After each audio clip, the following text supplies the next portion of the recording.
the mighty river Kibos. Originating from the lush Nandi Hills, its waters weave through valleys and villages, sustaining over 1 million souls in Kisumu County.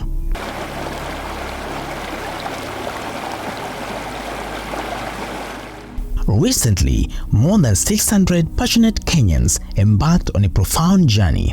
Guided by the Worldwide Fund for Nature Kenya, they set out on a 3-day trek along the banks of River Kibos. The mission to preserve, protect, and raise awareness. This is something that should be done over and over again.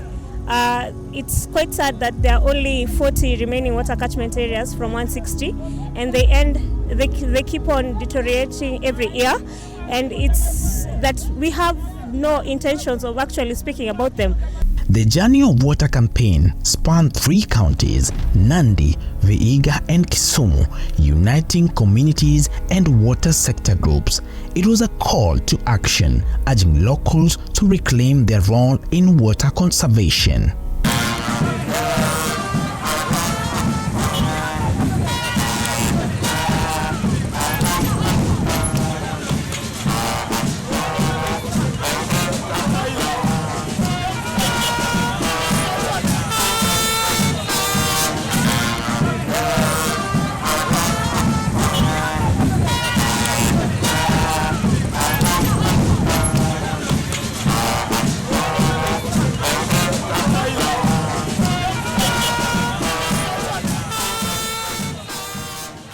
During the flagging off of the 3-day hike, the Principal Secretary for Water and Sanitation, Julius Career, said it's the right of a citizen to get access to clean water, adding that the state is keen to ensure there is a universal access to safe drinking water in the country.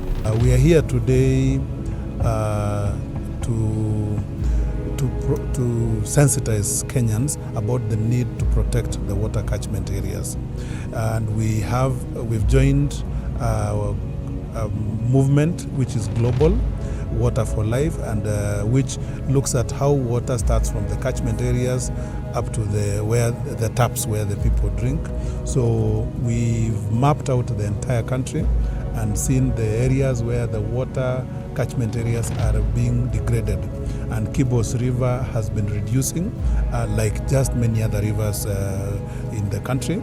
And so for this day we chose Kibos so that we can now sensitize the community in the riparian area on the need to change practices in their farming, reduce degradation, plant appropriate trees so that we are able to protect the catchment and sustain the flow of water. Water is a right, and it is enshrined in our constitution, which means that all citizens have right to access to water, clean water, and also sanitation, that is dignified sanitation.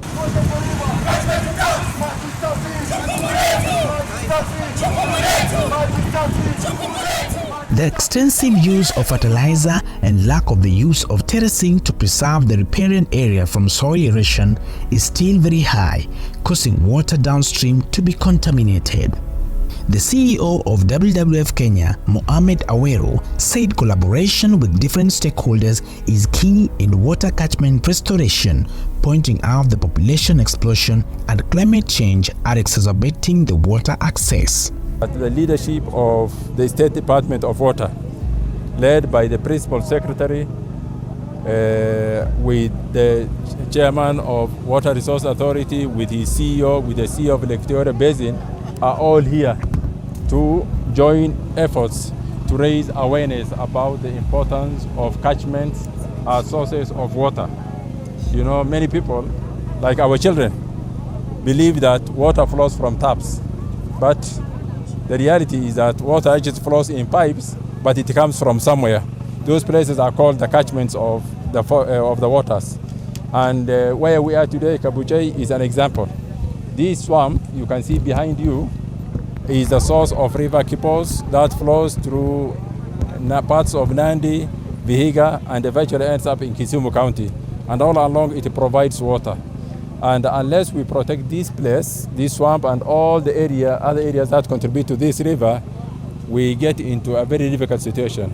And this is even more during times of changing climates.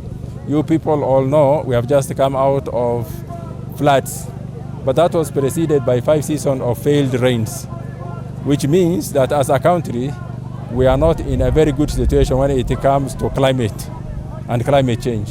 So I see this as a very good initiative that the ministry is now leading this from the front. Local governments of Nandi, Vihiga and Kisumu have committed to joint efforts. They are pooling resources and planning initiatives to manage water sustainably, aiming to allocate more funds for this crucial cause. Nandi County was the 5th county in Kenya to have passed and enact a legislation on Wetland Management and Conservation Act and also Climate Change Act, which prohibits the existence of blue gums 50 meters away from the river, and we have started enhancing the same, and we are requesting that those people that have planted along the river banks, they should remove them by March next year. We've given a notice and we're going to implement it accordingly.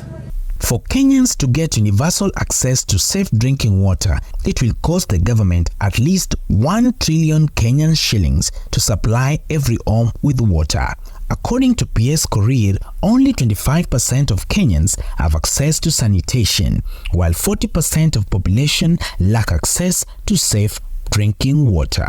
As a ministry, last year we released, or we prepared what we're calling National Water and Sanitation Investment Plan, which has costed what it will take us to have 100% coverage of water by the year 2030. That plan is aligned to the Vision 2030, and with it we have a number of programs that are lined up. One is water harvesting, and this is where we intend to build dams to collect water and prevent flooding, and we have mapped the entire country for that, and we have about 63 dams that have been identified. The cost of this National Water and Sanitation Investment Plan is around 1 trillion shillings. And we have, because of the huge expense that is required, we are now coming up with new modalities of how to fund it. Korir also revealed that there are upcoming projects which are funded by African Development Bank that seek to provide water and sanitation to small emerging urban centers. The first phase will commence by the end of the year at a cost of 22 billion Kenyan shillings, while the second phase will cost 43 billion Kenyan shillings. I think before the end of this year, we'll have a project that which is funded under the Africa Development Bank, that is providing water to the small emerging towns, urban centers in the country, because you find that centers emerge, but there is no water and there is no sanitation.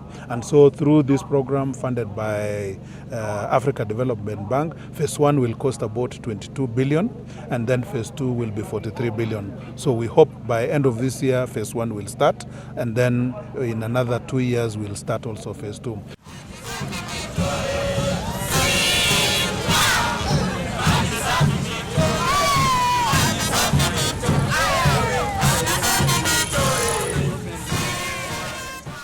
As we strive for universal access to safety drinking water, every action counts. From reducing pollution to supporting sustainable practices, let's ensure that the journey of water continues clear and pure for generations to come, because every drop matters.